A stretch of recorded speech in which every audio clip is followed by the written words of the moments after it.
Welcome back everyone to episode number 51 of the Beginner to Master Speedrun. Coming into today, rated 1836 on a win streak of 156 games. So let's try and keep it going, and I'll hop into the first game.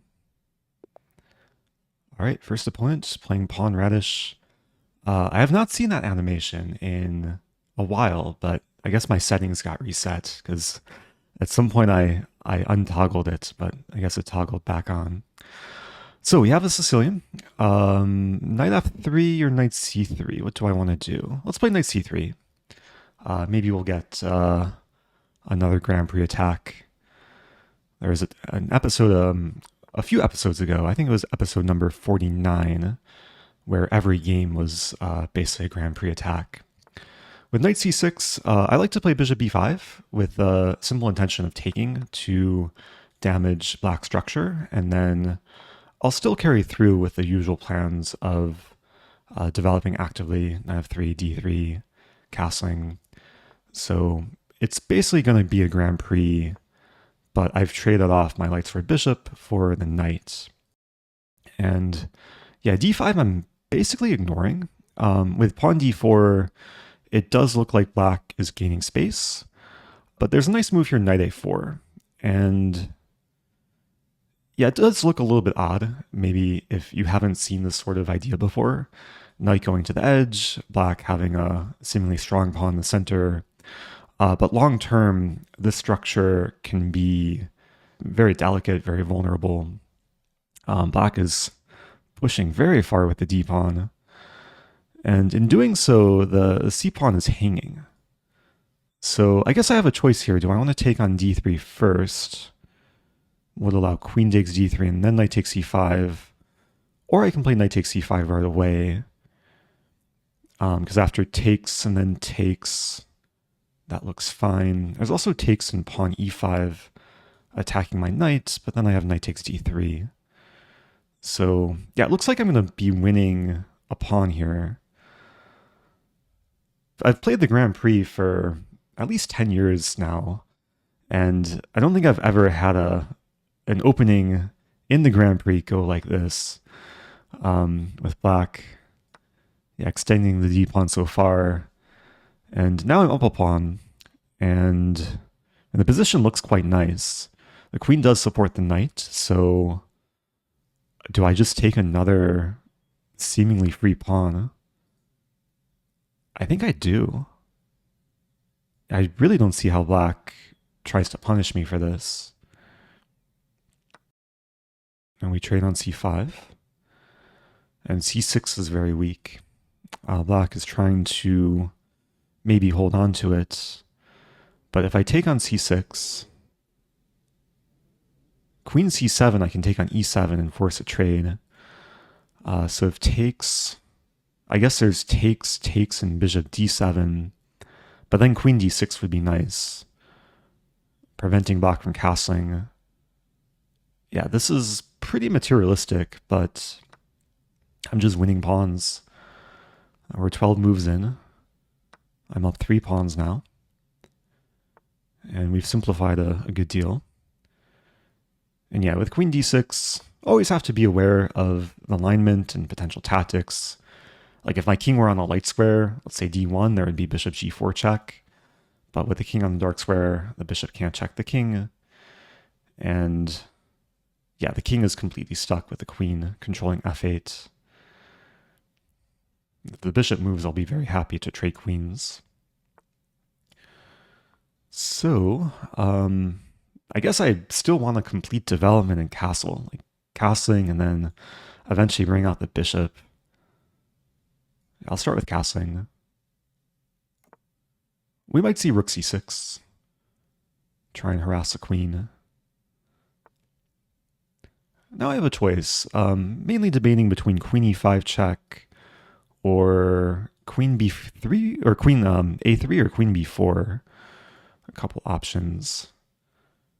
So if I keep the queen on this diagonal, I still prevent black from castling. If I play queen e5 check, there's rook e6, queen takes g7, rook f8, and then e5. Yeah, that looks fine. Guess I do have to be careful of like rook g6 and some of those lines. Maybe I would play d3. Yeah, I'm just going to take a moment here. Queen e5, rook e6 takes. If queen f6, I'm very happy to trade queens. So rook f8 and let's say pawn d3. And if queen b6, I have rook f2. If rook g6, I have queen e5 check. I'm digging a little bit deep here, but just want to make sure everything is under control. Very important when you're up material and you think that you're completely winning, you still want to be careful and still try and anticipate what might happen. But with king f8, yeah, we don't go into any of that. Black gets out of check and defends g7. So I like the idea of pawn b3, just to get the bishop out. If I fianchetto, then I'll form the battery. And the drawback of black committing the king to f8 is that this rook is going to be stuck for a long time. It's usually one reason you want a castle is to bring the rook into the game. So yeah, here I'm looking at d4. Just take over the center. Although d4, rook e6. I guess then queen c5, and I don't mind giving back a pawn to trade queens. I could throw in this move too. Okay, pawn f6. So, I mean, the first move that comes to mind is bishop a3 check. I might as well develop with tempo. Although there is, okay, bishop a3, let's say king f7, queen d5, bishop e6. And then where does my queen go? Is queen d5 still bishop e6? Okay, let's start with check. I might abandon the d-pawn. Yeah, f6 looked weakening, but it is chasing away my queen. I guess it's the drawback of having the pawns like this, is my queen is a little bit boxed in. I have the move here, queen e7, threatening the bishop and threatening mate in 1. Yeah, I think that's a lot better than queen d5. Queen e7. I do allow queen takes d4 with check, but then king h1. And I'll still be threatening mate, also be threatening rook d1 there. Yeah, let's go for this. So the bishop and queen finally coordinating. King is safe on h1. And now rook d1. Yeah, queen f8, there'd be king h7. But with rook d1, yeah, it looks like the bishop will be lost. And okay, we get some nice animations. Maybe I'll leave those on.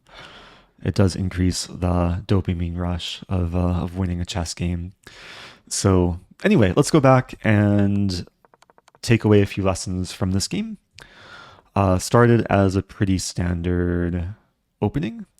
It is fine to play pawn f4 and knight f3. This is probably the more standard way of playing the Grand Prix.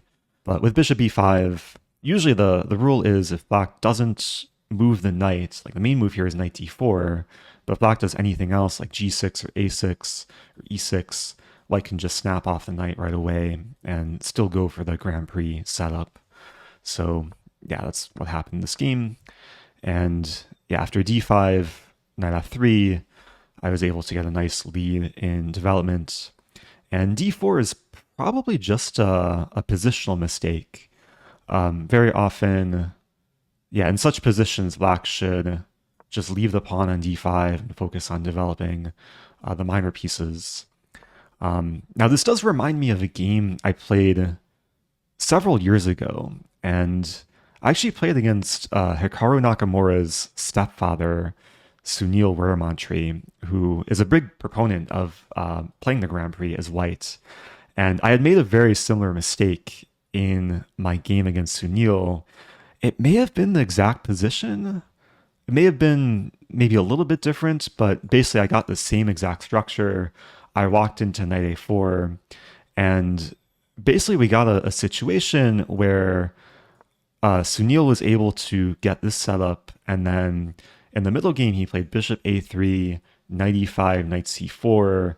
My pawns were fixed. c5 was just a long-term weakness. Eventually I lost the c5 pawn with the knight and bishop. Even potentially the queen can attack it. And black just has no active play from this position, despite controlling some space in the center.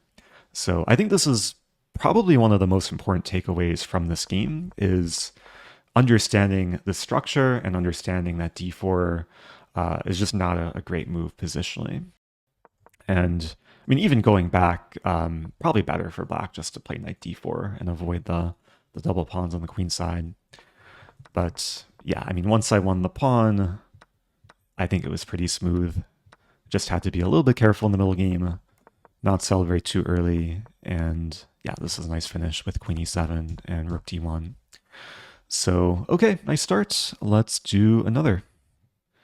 Up to 1844, playing Talented 2015. And I'll play, okay, game aborted. Maybe my opponent was scared of my username, profile picture.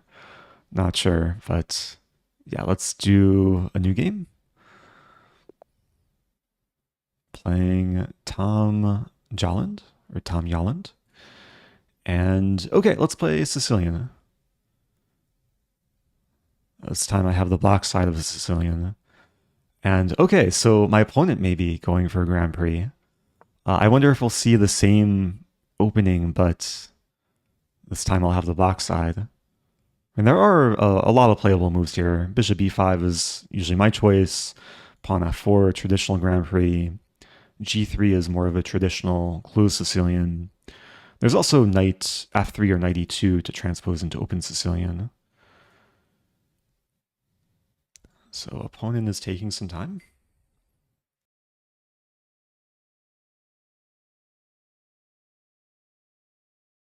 I mean, usually when you play knight c3 on move 2 against the Sicilian, you should have some plan in mind what to do next. So yeah, not sure what's going on here. Maybe my opponent got a pizza delivery. Okay, bishop c4. That's actually a fine move too.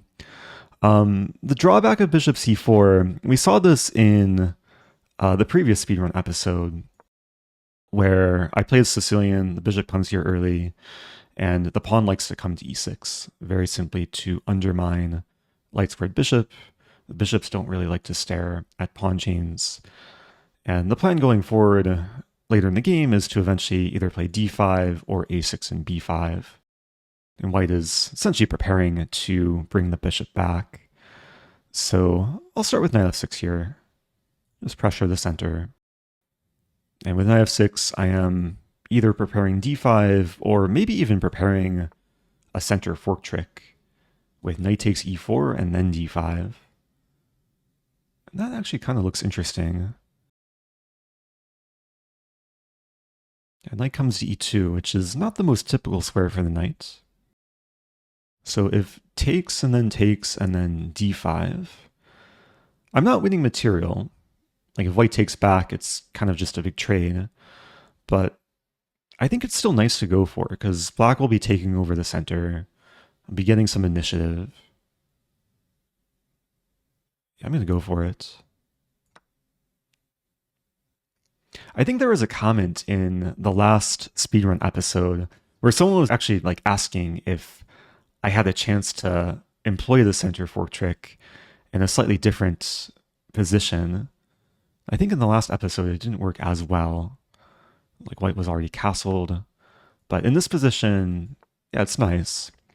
And there's actually an opportunity here that I think now is the time to show that I don't have to take the knight immediately. I can probably just go for c4. And this is a theme that I've seen before in other sort of center fork sequences where, yeah, you just keep the minor pieces attacked. I think after c4, it is a little bit awkward for white. I guess there's bishop takes c4. But I'd rather win the bishop than the knight, and then have the bishop pair. So if I take on e4, the bishop takes back. The bishop's actually nicely placed there. I'm going to go for c4. So this is not the typical Sicilian. Like, we've probably strayed away from any mainline theory. But yeah, it's a nice way to cause some problems for my opponent early on, or at least try to. But we're getting a pretty imbalanced position. My pawn is a bit overextended on c4. But it's not really that weak, because it's hard for white to actually attack. If white plays d3 or b3, I don't mind trading. And the plan going forward is probably to fiend Qh4 the light squared bishop, develop the other bishop to e7 and castle. Yeah, b5 is definitely a move to consider going forward. So I imagine white will either go for castling, maybe go for d3 and just try and develop the dark square bishop. I'm going to start with bishop e7. I think this is just the most flexible move. Restricting the knight. I didn't want to move the bishop to d6 and allow the trade. And I know I want to castle quickly. And I'm not sure if I want to play b6 or b5. Like, b5 could walk into a4, and then I might be provoked to extend further. And that might be totally fine for black, but I'd rather decide later.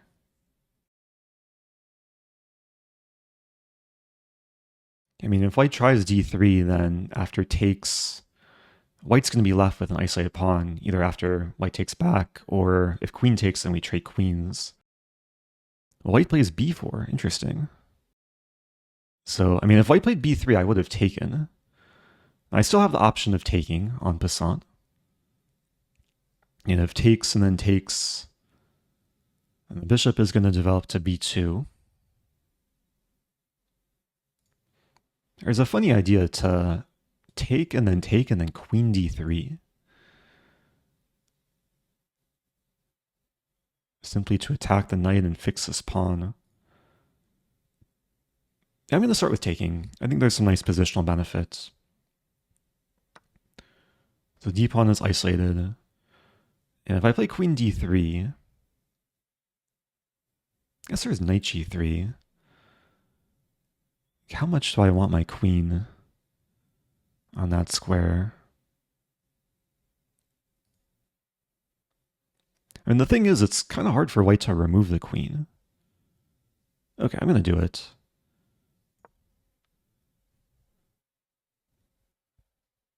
Yeah, there's been some very exotic moves this game. I think c4 was pretty exotic a few moves ago, and then now queen d3. Also not the typical idea that you see every day. But I hit the knight, I clamp down in the center. Okay, white plays knight c3. So yeah, I think I'll just leave my queen there.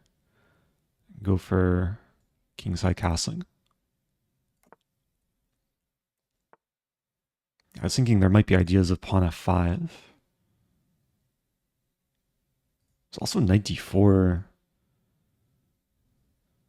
I think this is a good position to just consider the options. Because I still am a little bit behind in development, and especially with this bishop. So e5 actually comes to mind as a nice attractive move to open up the bishop. e5 also prevents queen g4. Yeah, I think e5 is the way to go. And maybe later I can still go for f5 to expand. But it's nice to have some developing squares for the bishop. It's also nice to put the pawn where it can potentially restrict white's bishop. Also potentially support the knight coming to d4. So white plays rook e1, probably preparing rook e3.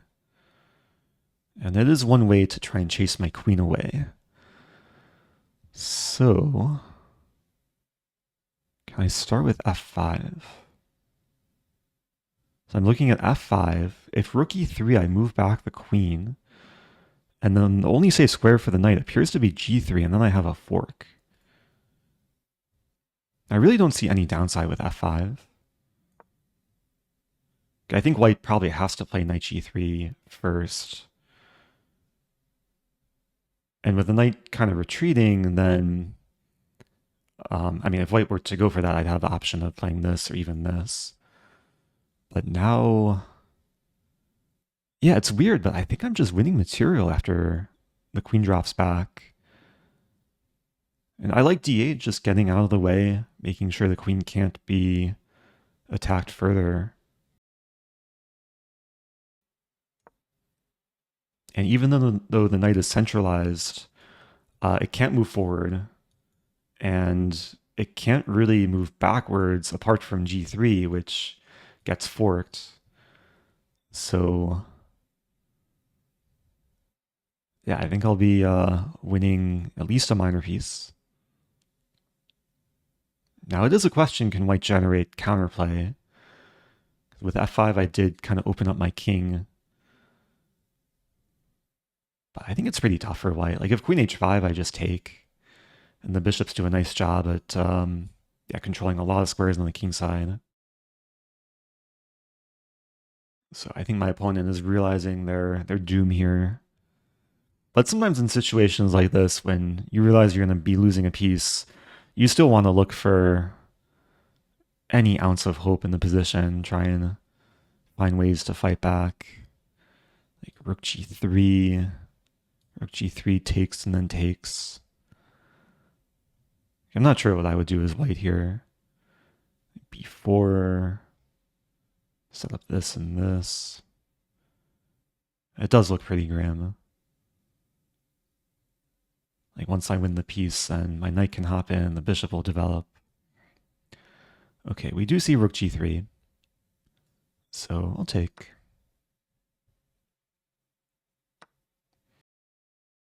And now I think it's just a matter of developing, maybe keep initiative. I like the idea of bishop f5. Simply developing with tempo. I mean, g7 is a potential focal point, but I don't think it's a huge concern right now. I think it's very likely my knight will come into d4 very soon. Though first I can just take the knight. And then this should lead to the queen trade. Okay, if white wants to try queen g4, there'd be bishop g6. So we'll trade queens, and yeah, really just trying to keep things simple. Thinking rook t8. Just challenge the d-file. And I'm basically trying to employ the strategy of when you're up a piece, you should just trade, go to endgame, and win in a simpler position. So yeah, let's keep trading. And I could play rook d8. I'm a little bit more drawn to bishop c5, just a nice active move. Hitting the pawn on f2. And I think the only way for white to defend it is rook d2. And then I can plant the bishop or the knight on d4. And probably the bishop on d4 first. Like offer the bishop trade, and then if we do trade, my knight can find a happy place. Okay, I guess we'll still trade, and the knight will hop in. And this is a really nice outpost square, because it can't be removed easily. And yeah, it also prevents rook c2, so white's going to have a somewhat passive rook. Control the open c file. And the goal from here is just to probably walk in with the king, invade with the rook, start targeting some of white's potentially weak pawns. Yeah, it's really not easy for white to get counterplay. If I were white, maybe I would try rook d2 and then f4. Try and destabilize this construction, which white does start with. So, I mean, I could just play king f7 and then f4 king e6. I could also start with g5. I think I'll just bring the king in.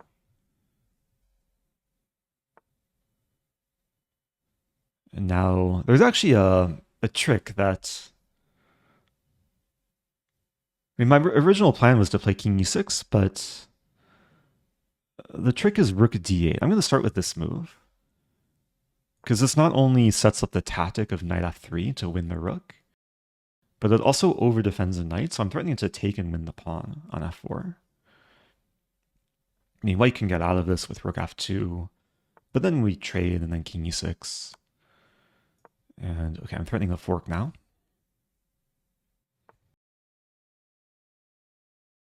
Okay, let's save the g-pawn. And save the h-pawn. If g4, I can fork. Yeah, no mercy here. It's a nice thing about having the knight nicely centralized is it can lead to more potential forks. Yeah, I'll save the knight.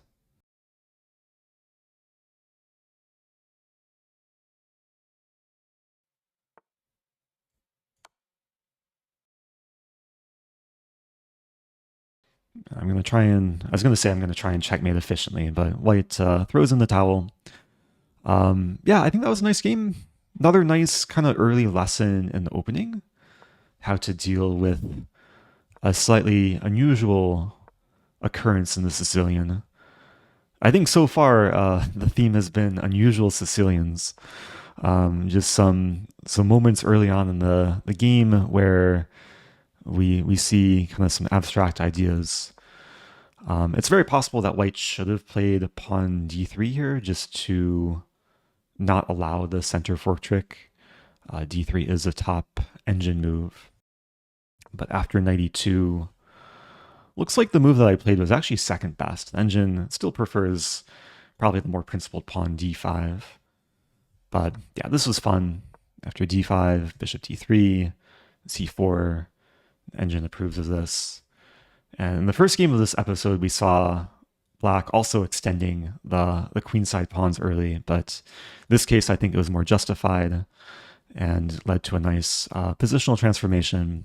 Got the bishop pair, was able to damage white structure, and yeah, then there was this interesting middle game tactic, like after rook e3, white's just losing the knight. White should have played knight g3, and yeah, this would have been more of a fight. I'm not sure what I was going to play here. I think I was considering bishop c5, which is fine. I guess it does allow b4. Engine saying pawn f4 just to gain more space, and then yeah, the knight moves, and then bishop develops, and then there's no rook e3. So yeah, it was pretty pleasant for black. But okay, some nice games so far. Let's do another. Up to 1851. Playing Wolk Sadoy, 1955. And I'll play e4. And okay, no more Sicilian. We have a king's pawn. And what opening do I want to play? Let's play a Scotch. I haven't played a Scotch in a while. Maybe played it like once or twice throughout the speedrun. Probably been playing more like Ponzianis and Italians. But the Scotch is a very rich opening. And my opponent's actually playing a very tricky move, which for a lot of players who are not familiar with this move, it can cause some problems because black's attacking the pawn. f3 is not legal. Bishop d3 would lose my knight. Thankfully, I've studied this. I actually studied this at least 10 to 15 years ago when I was learning the Scotch as white. And as far as I know, the best move is bishop to e2 here, which looks a little bit just bad because it loses a pawn. Black now has queen takes e4 or bishop takes c3 and then queen takes e4 to win the pawn. But there's a nice way of counterattacking for white is to start with knight to b5, simply hitting the c7 pawn. And it's not so easy for black to effectively defend the pawn. Like bishop a5 looks natural, but then the bishop is overworked and I can still take, because if takes, the bishop would be no longer pinning the knight and then I win the queen. I should also mention here, if queen takes g2, I have bishop to f3 to save the rook, attack the queen, and still attack that. But black goes for bishop a5, and yeah, this is working out really nicely. I think my opponent maybe just forgot that the bishop has a very important job to do on this diagonal, and black can't really afford to take the knight. So win the rook. And yeah, if we see queen takes g2, then I'll play bishop f3. Black takes on c3 first. After the game, I can share some more analysis from this opening, because there are a few lines to like fully understand from the white side. But okay, here I think I'll just castle. And yeah, this is looking really nice. Bishop f3, rook e1. It is true my knight is a bit stuck in the corner, but it's not easy for black to win right away. And maybe there's some idea of bishop f4 and knight c7. Try and do some kind of rescue mission. Okay, well here I can't play bishop f4. You know what move I have? This feels very reminiscent to the previous game, is queen d6. Just plot my queen in black's territory. And we saw like a similar pattern to the previous game too, with the knights struggling to attack the queen. Like even though queen is kind of surrounded by black pieces, it's not easy for black to... I was going to say it's not easy for black to chase the queen away, but I guess that's one attempt. But here I have bishop f4. And this was really the goal, was to get my bishop to this diagonal and eventually be able to play knight c7. And I'm happy to trade queens up a full rook in this position. Okay, bishop's attacked. I could start with bishop c7, but it's a little bit awkward with a knight. Calculate bishop c7, king moves, rook e1. Yeah, maybe that's worth going for. Like the king moves again, I have bishop d5. And eventually I can drop the bishop back and have knight c7. So, I mean, the other choice is playing this first, but then there's d6. I think both lines are winning. I'm going to go for the more forcing line, bishop c7. And then rook e1. The pieces will come into play with tempo against black's king. There might even be some mating ideas. King ends up on g6. I mean, this almost traps a knight. There'd be knight h6 or knight h4. I think I'll just play the simpler move, bishop f4. Making way for the knight. Now bishop e4 looks nice. So pinning the knight, threatening g4. I guess I do allow the king to come back to f7. But now, yeah, I mean, I could trade. I think I'll start with knight c7. Just bring the knight back. I probably just want to play rook ad1 and have all my pieces helping control the center, pressure black's position. And g5. Maybe now it's time to take. I could also just play bishop g3. Also play bishop e3. It's maybe a more useful center square. Yeah, because with bishop g3, okay, black could maybe keep expanding, try and still harass the bishop. With bishop e3, I do attack the pawn. If takes, then I can take back and perhaps prepare the double up. So b6. Okay, let's bring the rook into play. Yeah, at this point, I just want to play like natural moves, keep applying pressure. And with a material advantage, like eventually I should be able to win more material. There's still targets in black's position. I don't think there's any way for black to defend both pawns. And maybe rook d8 is better to save the d pawn. And I mean, do I want to be greedy and take on a7? I could also take on f5. I'm thinking taking on f5 and then g4. Try and completely simplify.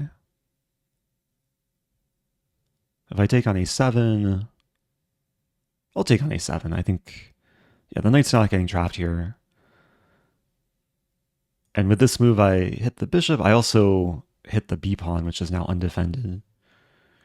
And knight c6 is also an idea to try and induce some more trades.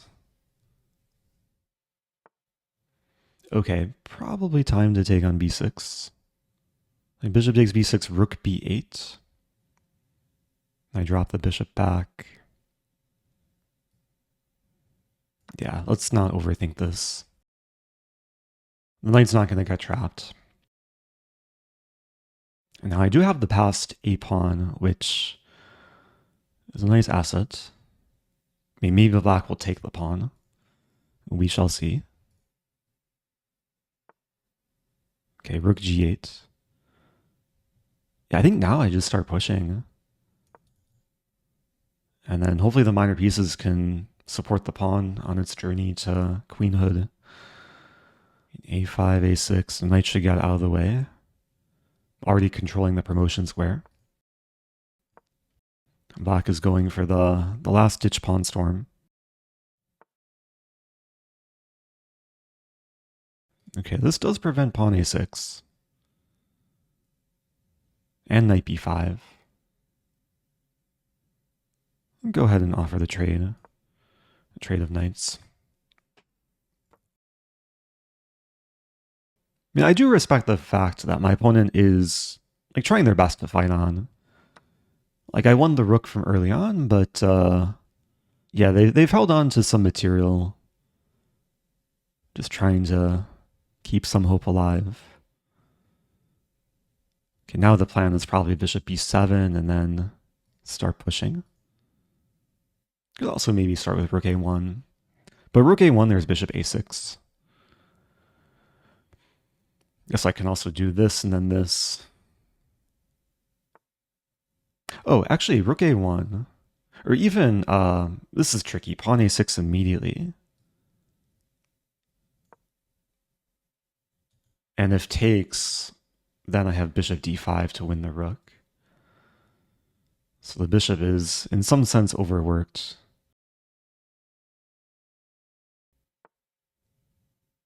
Okay, black doesn't take. I think now I can just take the knight and then push the pawn.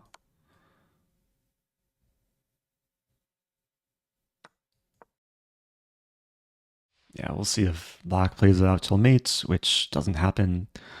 Yeah, another like nice smooth game. I think another example of how to punish a dubious opening.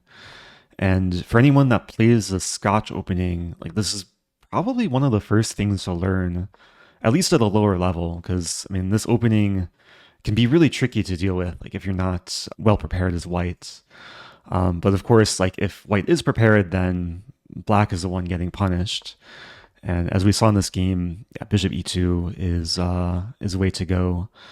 And yeah, so basically the thing to understand is that whenever black takes a pawn, white will have knight to b5. So if black takes first and then takes and then takes, there's still this idea knight b5. And it's just really annoying for black to defend the pawn effectively. As I noted in the game, if queen takes g2, there'd be bishop f3. And this saves a rook, attacks a queen, and guarantees white to win at least a rook on a8. And if black doesn't take on g2, another try is queen e5, but then it's white to move, and white has a really nice move in this position, pawn to f4, simply attacking the queen and forcing it away from defending c7. So once the queen moves, then we again win the rook.